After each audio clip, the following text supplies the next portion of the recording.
Well,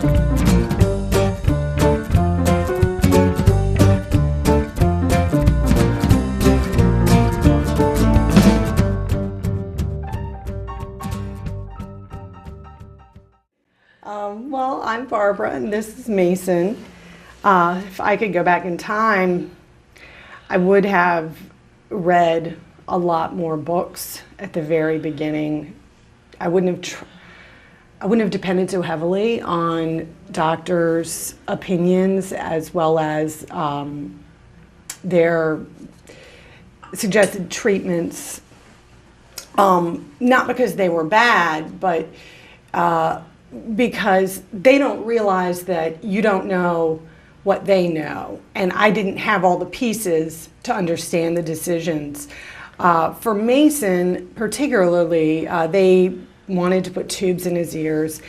And we believe in lots of holistic remedies. And we went to a pediatric chiropractor who was able to remedy that situation for him and forego the surgery. And no doctor was suggesting that to us. But after we had it done, doctors did comment that it appears that your chiropractor is the only one who's had success with Mason. So, I mean, I would recommend just continuing to gather more information. And then the most,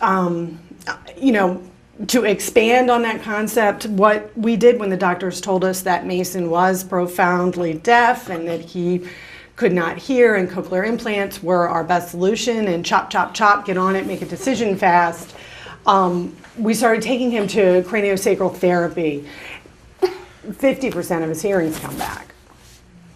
So, and doctors have not been embracing of the craniosacral therapy, but now that we are 4 or 5 months along and Mason is showing, a reversal in his hearing loss, he's not, his hearing is actually getting better. The doctors are admitting that they've never seen anything like that. So that would be my best recommendation would be to, keep searching for answers for yourself that work. Craniosacral therapy is a therapy that was developed in the 70s by a neurologist, a well-respected neurologist, and essentially it manipulates the fluids that circulate in the brain. So it's the touch of a nickel, the pressure of a nickel. It's not invasive or, it's really a no harm, no foul kind of option and opportunity for us is what it turned out to be, because this doctor believed that if the fluids were flowing properly, the brain could process everything better, including sound. So, so far that has been very successful for us.